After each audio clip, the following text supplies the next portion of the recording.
Debt is fine, but be careful because it comes with a lot of strings and it will tie your business down.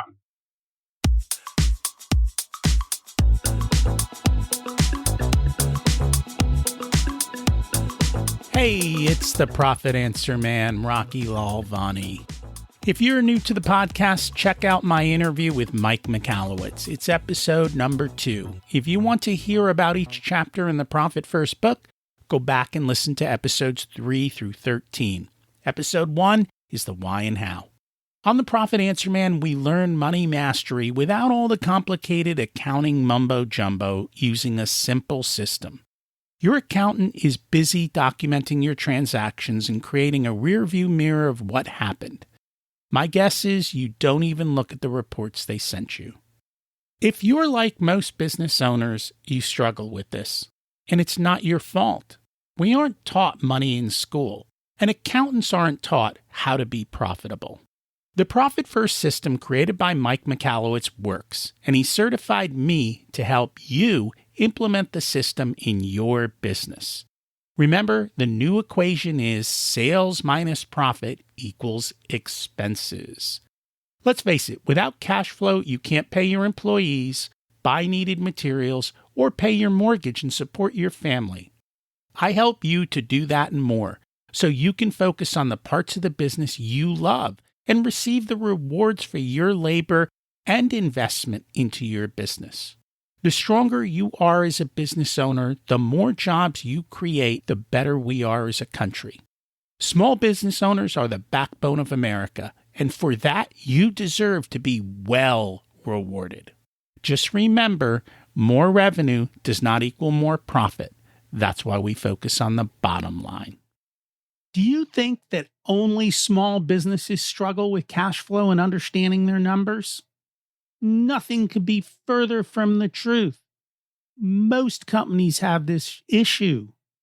Some just have a big enough margin to hide their screw-ups. As the business grows, people lose touch with the numbers. And as long as the big picture looks good, they assume it's all good. But nothing could be further from the truth. And that's our topic today: how to create a culture that knows how to make and keep cash. My favorite subject. Peter Kingma is author of Cash is King. He leads the working capital practice in the Americas for Ernst & Young, LLP. EY is one of the top 4 accounting firms in this country. With over 30 years of experience, he advises global companies on all aspects of cash management across such sectors as manufacturing, consumer products, retail, aerospace, and defense. He's written for publications including CFO Magazine, CNBC, and today he's going to join us and show how you can generate and keep more cash. Welcome to the Profit Answer Man, Peter Kingma. It's great to have you join us today. Hey, Rocky, thank you. Glad to be here. And I am excited for the conversation. Can you share a little bit about yourself and what you do? Absolutely. I'm at a firm called Ernst & Young, and I lead a practice there called Working Capital in the Americas. And so what that means is I work with, admittedly, mostly very big companies, but I work with them trying to solve all things related to cash flow. So how they generate cash, how they deploy it, how they preserve it, maybe how they, lose it. So anything associated with cash. And so as we get into the conversation, I wanted to share some of those thoughts with small business owners. So that's why I wrote a book called Cash is King, because I love the topic and wanted to share sort of my thoughts on it. So let's bust a couple of little bubbles here. You're dealing with much, much larger companies than our listeners. Do they understand cash flow and how to manage their cash and how to be super profitable? Let me say this. The crazy thing is not always. What I've observed, Rocky, is that, and I've been doing this for decades, right? That in business in general, whether it's a big business or a small business, I think we do a pretty good job explaining revenue. And I think most people in business, particularly if you're in a small business, love revenue, right? We love the sale. We love chasing revenue and chasing sales. I think we do then a okay job of explaining profitability, right? I think you would agree with me on that, that revenue does not equal profit. You have to have profitable sales. And then I think we do a very bad job of explaining the balance sheet cash. And so let me give you an example. Let's say I chase a new deal. I'm very excited about the revenue on this deal. But at the very end of the negotiation, the customer says, yeah, but I want to pay you in 120 days. Or they say, I want a certain service level agreement. If I'm selling you a product, if I place the order, I want it within so many days. That has a big implication on your cash flow because you've got to have that cash in hand to pay your bills, to pay your taxes, to pay your employees. It's that cash that will enable you to grow your business, to weather any kind of downturns or storms. And so some of those decisions that are made, and this is what I see in big businesses, is that there are oftentimes, people making decisions every day throughout the organization who don't fully understand the impact of those decisions and can really encumber cash capital in a business and make it very difficult to manage. And I'm guessing at that moment, the person sitting across the desk from the person making that request is a sales guy or gal. Yeah. And what also may compound this is we oftentimes incent salespeople just on the sale, not on the collected revenue. So, that person who's selling may not really even have an incentive to okay, 120 days, that sounds fine to me. Just, please sign the order. And listen, it may make sense. It may make all the sense in the world, particularly, if you're a small business and you're selling into, say, a very big retailer, for example, selling into Walmart, it's going to be kind of a take it or leave it proposition. You're going to have to follow by whatever. You just don't have the negotiating power, or you probably don't. So it may make sense. But the point I try and make in the book is understand those elements that add up to that cost structure and make informed decisions. So if that 120 days is what you have to do, understand what that really costs you in terms of carrying that cash, right? Because you've become a bank. You've become a bank for your customer and you're not charging them interest. And so you need to calculate that total cost of service to be able to understand whether or not that makes a good decision or not. And you have to price for it. I say that all the time. You are not a bank. If you are going to loan people money for 120 days, then you better make sure that you priced it appropriately. And unfortunately, especially in the world of retail, a lot of people are factoring these deals the moment they get the sale and the container ships, and all they're doing is digging themselves a hole. And the more they do it, the bigger the hole gets. So the more they sell, the worse it is. Because not only is it 120 days, but 60 days out, they go, send us more. And now you're way out there and in significant issue. And that's also why I tell people sales reps don't get paid until the cash is collected. That puts them rowing the boat in the same direction you're rowing. It's not, hey, we paid our sales rep. Who cares when they got to make sure that bill gets paid.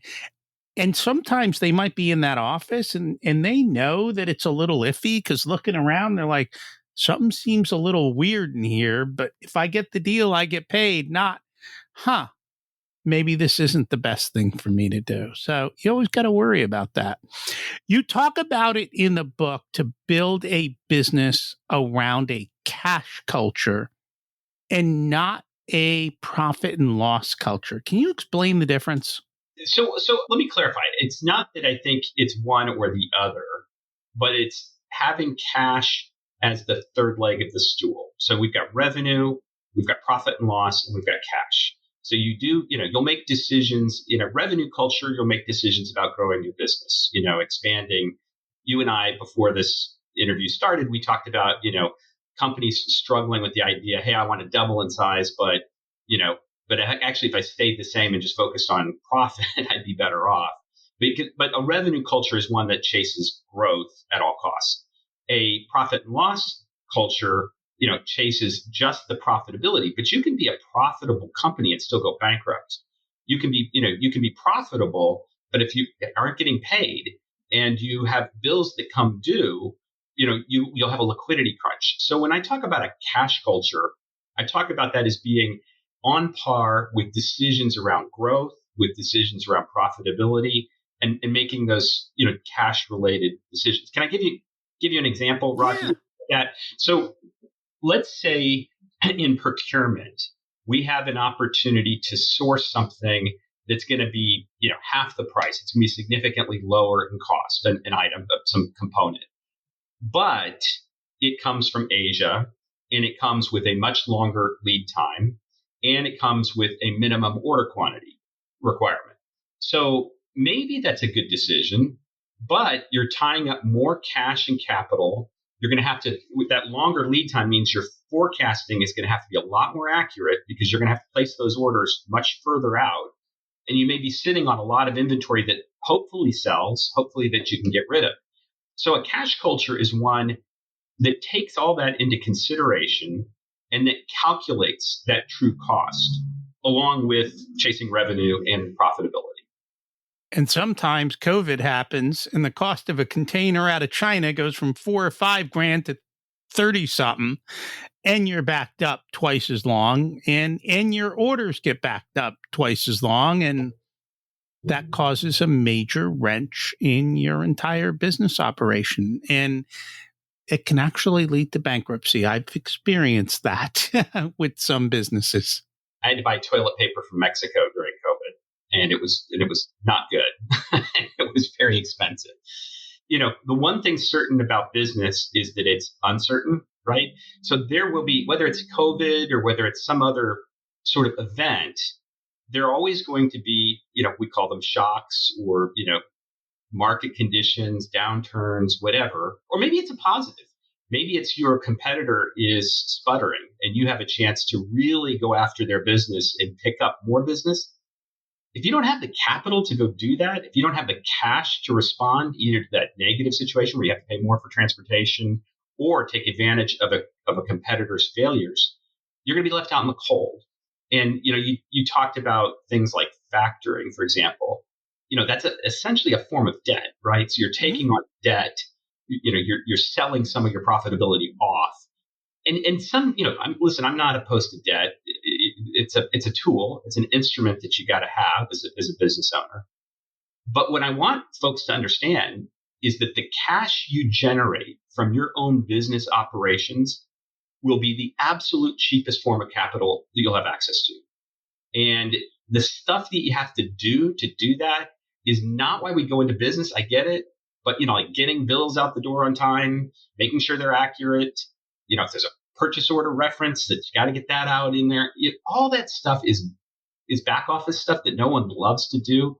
But man, is it important. And it's really important to focus on that kind of stuff because it's really going to have an impact on your cash and your capital position. So yesterday, the electrician went out to one of my rentals, called him in the morning, went out that afternoon, sent me a bill, and got paid. The guy who went out to do some work for me about 2 months ago still hasn't sent me a bill, and I don't care. And, I'm amazed at how often that happens. And the reality is you send a bill 4 months later, people are like, whatever. They don't even have a idea to get you paid quickly at that point because they've already spent the money. And I think you got to have these systems and processes down. Like when things occur, I like businesses where we pre-bill everybody and collect the cash up front before we do anything, because that to me is much, much smarter. I had window cleaners that did that just a couple weeks ago. That before they would schedule the window washing, I had to click on a link and pay the bill up front. And I'm willing to do that, right? So I think getting back to seeing what your power dynamic is in the relationship is very important. and let me talk about that because it's not a zero sum game, right? So your power dynamic with your customers, you may be able to get them to prepay and they may be fine with that. Or you may be able to get them to pay on very short terms and they may be fine with that. There may be some, like we were saying, if you're selling into a big box retailer, that might not be the case because they have very rigid, uniform policies. But maybe you're a minority owned business or you've got some specialty service that you're offering. Explore with those big box retailers whether or not that qualifies for different consideration. Because what I tell you, working with big companies, is they do make exceptions for certain types of businesses and for businesses that might be really important to them, but they want to make sure, they don't risk, putting them on a risky financial platform. And the same would be true for you, who you're buying from too. If you've got, the ability to extend payment terms, great, but make sure you understand whether or not that's going to, unsettle your supplier. If you've got one supplier that's very important to you, then you might want to enter into more of a, symbiotic relationship where you understand their cost of capital, they understand yours, and you work together to find something that works for both of you. And I think that's extremely important. And as you were talking about big box, I'm like, you know what? Maybe you don't sell to big box because $100 million at a very small percentage and a whole lot of stress versus 10 or $20 million with fat margins. I'll take the fat margins and 20% of the work any day of the week and enjoy life instead of, because every time a mistake is made in that situation, it's times whatever, 100,000. And that can be devastating at times. And we've all heard those stories. One of the things you talk about is creating a cash leadership office. Can you explain that? Yeah, this is in that chapter is really where I'm exploring that cash culture concept. What I would say is if you're a small business, you probably don't need a special cash leadership office.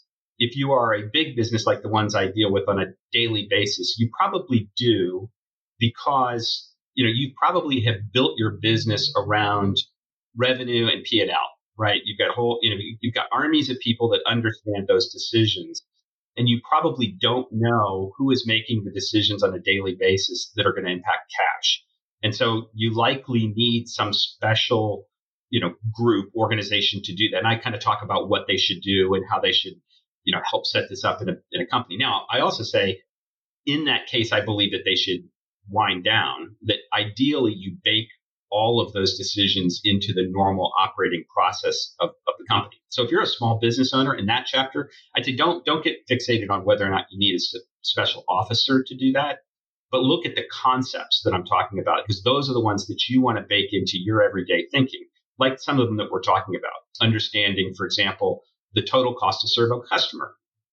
Like you said, if you're going to sell into a big box retailer, it's, more than just the margin they're going to pay you, but it's all the other things you have to do, where you have to send, the items and how you have to label them and package them. And, so all of that has a cost and you need to make sure you're understanding that and calculating that cost to determine whether or not it's a good deal for you.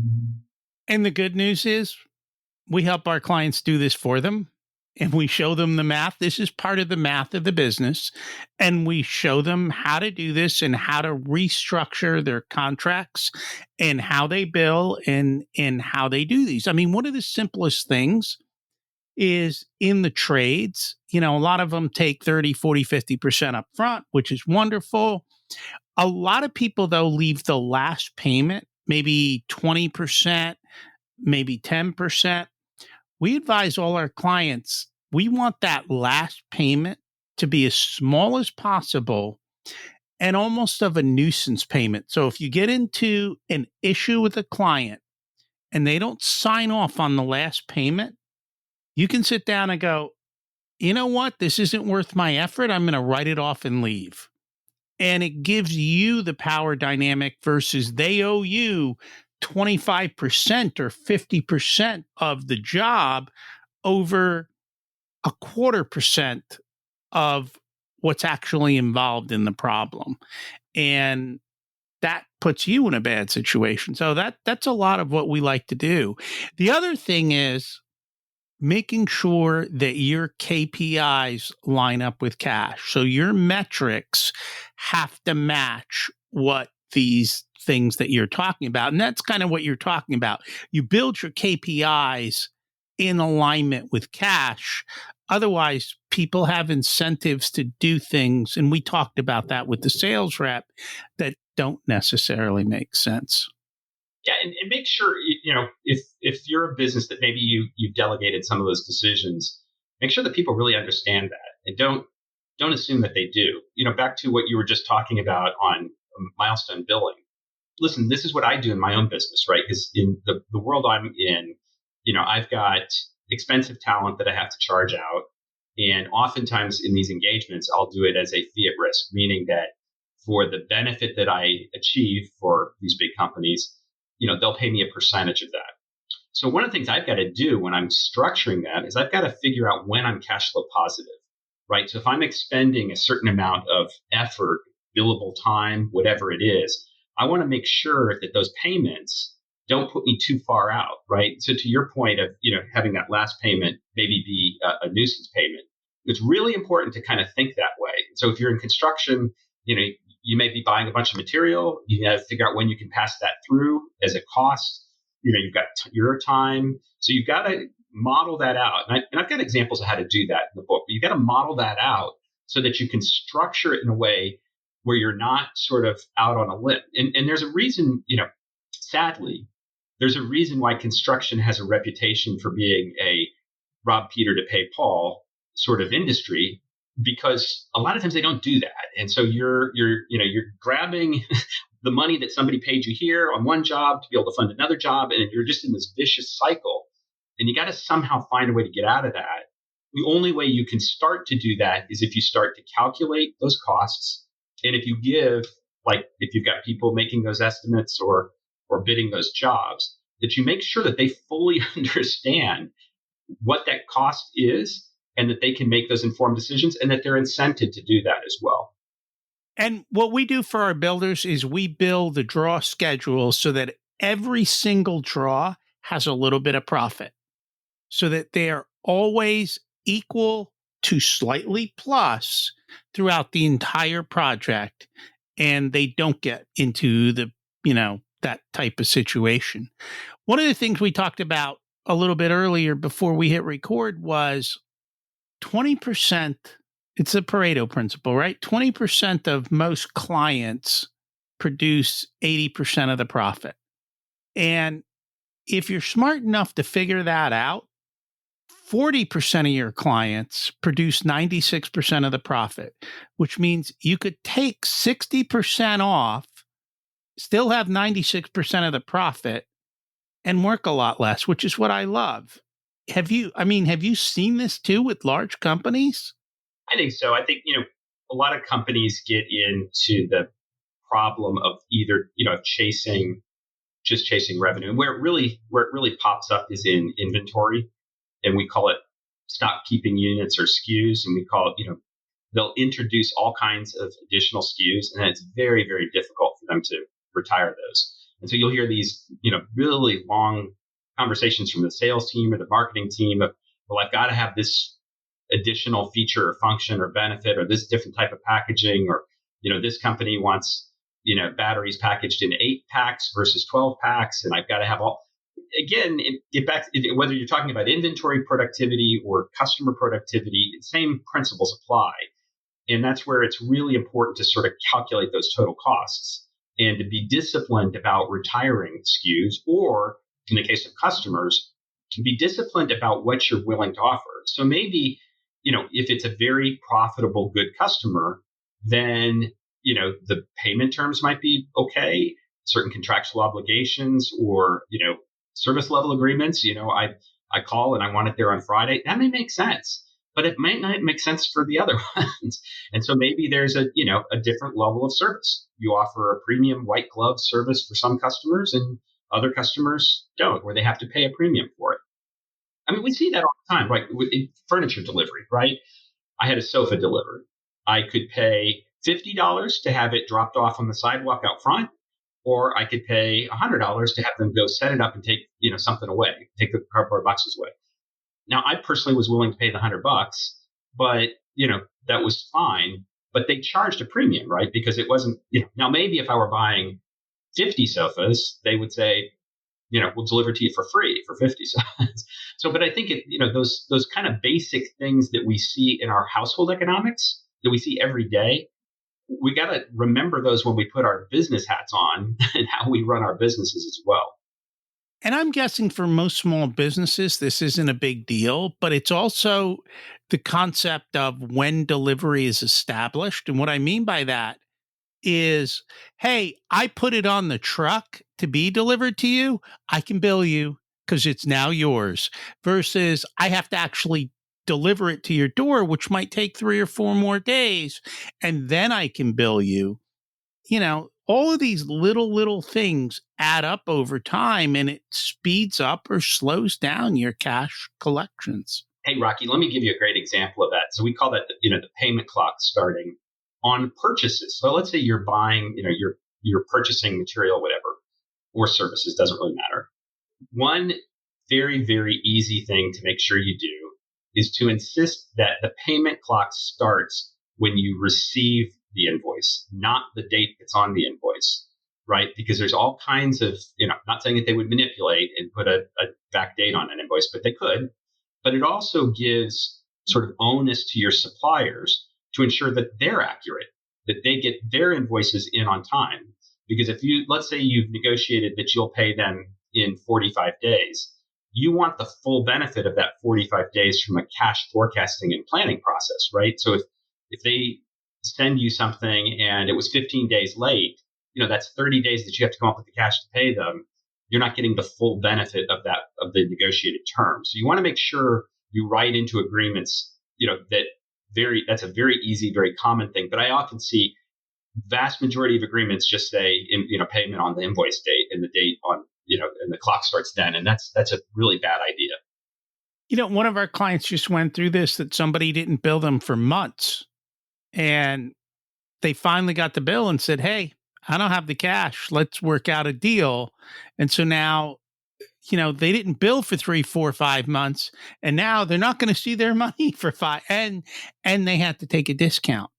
It's either that or, you end up at the back of the pile. Don't put yourself in that particular situation.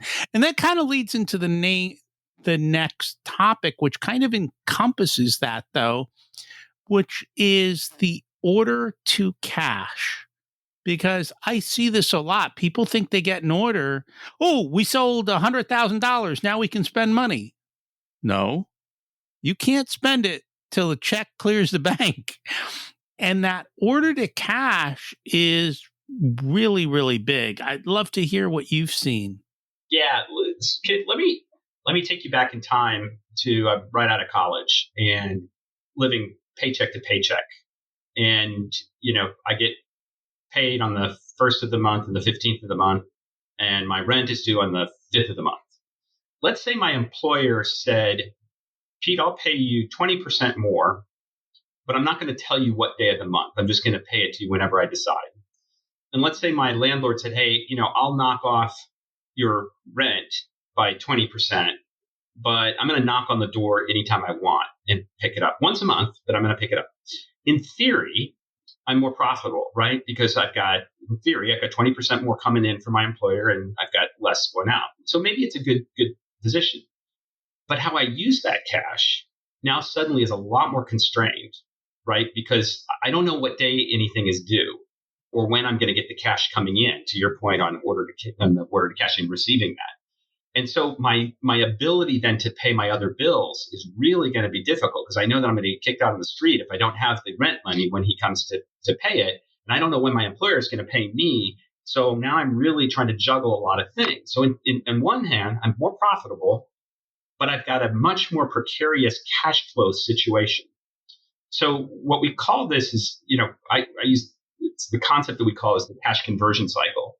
And that is that you want to be able to convert what you spend, what you go out and, if you're buying materials, for example, and then you sell that and then you collect the revenue. You want that cycle to be as fast as possible, right? Because you're going to need that collected cash from your order to cash process. You're going to need that to now go pay your employees, to pay your rent, to do all those other things. And so you want the timing is so critical. You want those timings to be very tight and to get that money in as fast as you can so that you can then deploy that back, into other, either to pay your bills or to grow your business. And I think A is just understanding the principle, and then you can build out the processes and systems to ensure that it all kind of works out. One of the things I find is a lot of small business owners are embarrassed by their financial situations. They've built a company that's gotten into the seven figures, and they've never along the way understood their financials or understood them well. And they don't want to admit it. And they're kind of in this stuck situation. I'd love for you to tell them, maybe you've got some stories of things that you've seen of large companies that are not much different than them. And this is unfortunately the norm instead of the rule of being able to understand the numbers. Yeah, I start in the introduction of the book, I start off talking about Lee Iacocca having to go before Congress. He was the CEO of Chrysler, back in the 80s to request a bailout. And it was very embarrassing because at the time, Chrysler was one of the biggest corporations in the US, big automaker. And they got themselves into a position where just, recessions, oil shocks, bad design decisions, different things, kind of all led up to it. But it led up to they just didn't have liquidity. They didn't have cash. They had a lot of revenue. They even had profitable revenue, but they didn't have enough cash and capital to be able to keep up with the changing times.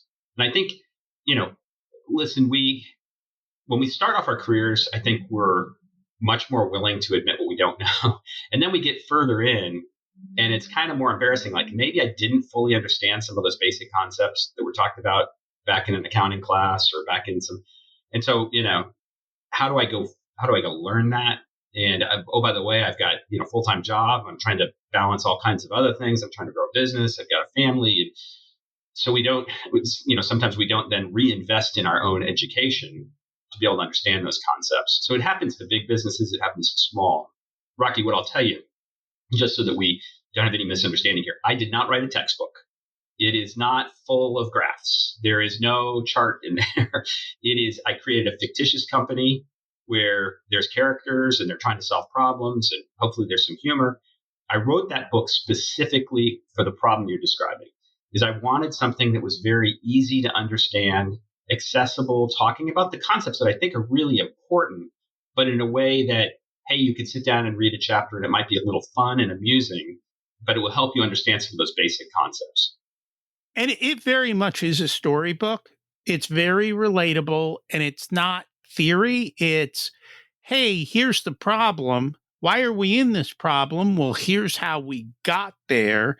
And it's a lot of the concepts that we've already talked about, from, different customers wanting different configurations, massive inventory costs, things getting slowed down, billing, and so forth. Unfortunately, that fairy tale didn't end well for that company. Maybe it did after the fact, but they ended up losing their biggest client in that book because of the fact that they didn't have cash. Had they had cash, they actually would have been able to do what their client did, which was they literally bought a supplier to replace them, in a sense. And they wanted to buy that supplier, and that supplier said, you don't have the cash to help us grow. And people don't realize growth takes cash. And if you don't have enough cash, or if you're smart, you can change your business model that you can grow without cash, because it is possible. And I got to look it up. I think it was Blockbuster that actually grew without cash. I'd have to check, but basically it was a retail store. And what happened was they got all the suppliers to send them stuff 90 days terms. And so everything came in and they sold it all in 90 days and they paid their bill. So it didn't matter that they opened 100 new locations, because every single one of them got stocked with no cash out the door. And as long as they were able to sell it, they were able to pay their bills. And it's phenomenal. Yes, you're right. So Blockbuster had an arrangement with movie studios because it would be too expensive for them to go out and buy all those videos. This is back in the day when you actually had to go. For the younger listeners, there was such a time where you had to actually get in your car and go pick up a movie at a location. And that worked great and it fueled great growth. And then along comes this upstart whippersnapper called Netflix that says, "Hey, we're going to start sending the DVDs out, in the mail." Blockbuster they were tied to all those stores. So they tried something like that. And then overnight, a new technology called streaming kind of hit them. And that was going to cause all kinds of additional capital requirements.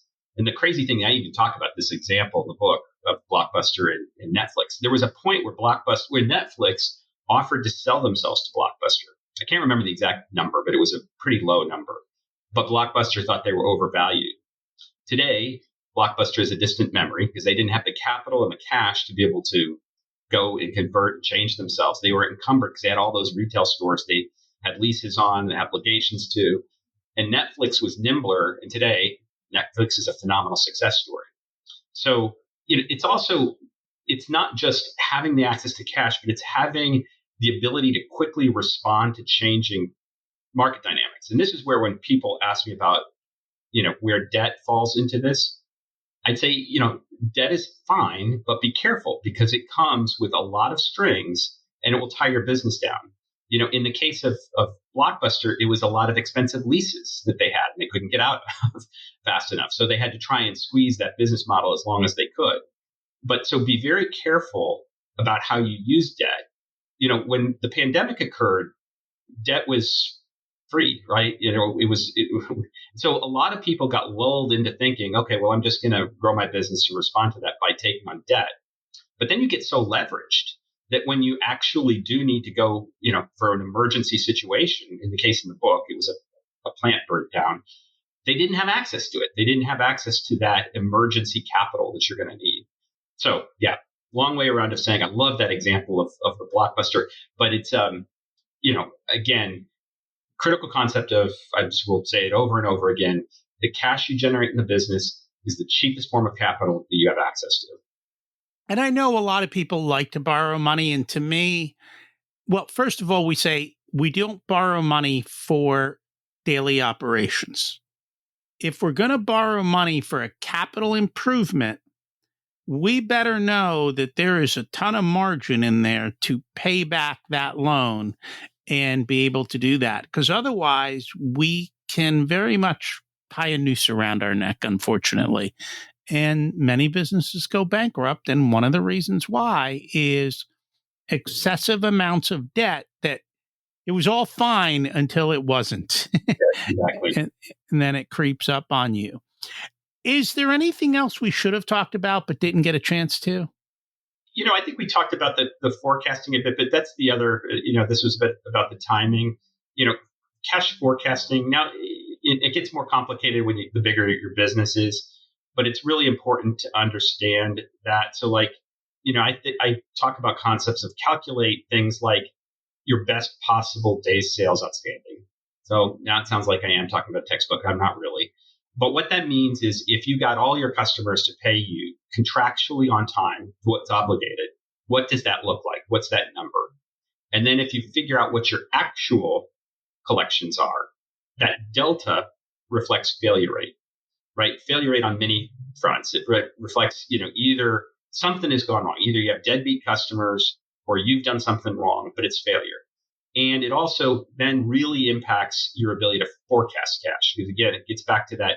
I can deploy it. I can use that cash and that capital, but I have to know when it's coming in and I have to know when my bills have to go out. And so keeping track of those metrics, really, really, really important. It is. And I love cash flow forecasting. And I always like to say the further out I can forecast, the more time I have to fix a cash flow crunch in the future. And we know it's coming. So we can make choices today so that we can sleep tomorrow. And that's definitely a big, big part of it. If people would like to learn more about you and the book, how do they do that? I have a website. It's peterkingma.com. So it's my first name and last name, peterkingma.com. And they can, you can order the book from any of the retailers, but there's also links there. And then, Rocky, I write for publications and I do podcasts like these. So all of that is also posted there.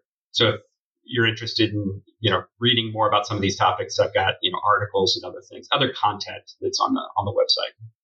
Awesome. And we'll be sure to link to that. Thank you so much for joining us today. Thank you. This was a great conversation. EY is one of the largest accounting firms. They have big clients, and even those big clients have the same issues you do.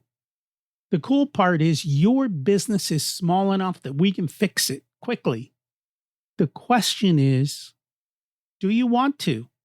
And are you ready to? We chatted about what we do for our clients, helping create and maintain a culture of growing and keeping cash. I know this works because so many of our clients say, wow, I've never had so much cash. What should I do with it? Then we talk about building wealth outside the business. And yes, we know how to do that as well. The real question is, can you afford not to work with someone who gets it? Now, let's face it. You know what I'm going to say? You don't need more resources. You need to be more resourceful with the cash you already have. Remember, let's focus on the bottom line. If you'd like for us to be a part of your profitability journey, we have different programs available ranging from do-it-yourself to one-on-one coaching. Our course, The Profit Blueprint, teaches you everything you need to know to transform your profitability. There are 3 different tiers ranging from DIY to done with you so that businesses of all sizes can get the support that's best. Join the waitlist in the show notes to get more information and be a part of the next cohort. If you want a done for you service, you can hire us as your chief profitability officers. We only work with a handful of clients, so they all get our full attention. We work with business owners who have or are growing to $500,000 to $10 million in revenue. You can use the scheduling link in the show notes to get on our calendar for a good fit conversation to see if we're the right people to support you and how we can help you. Remember to check out my other podcast, Richer Soul, where we talk about how to live the ultimate life and be the best business owner you can be. As we close out, let's repeat the mantra. Revenue is vanity, profit is sanity, and cash is king. Have an abundant and profitable week.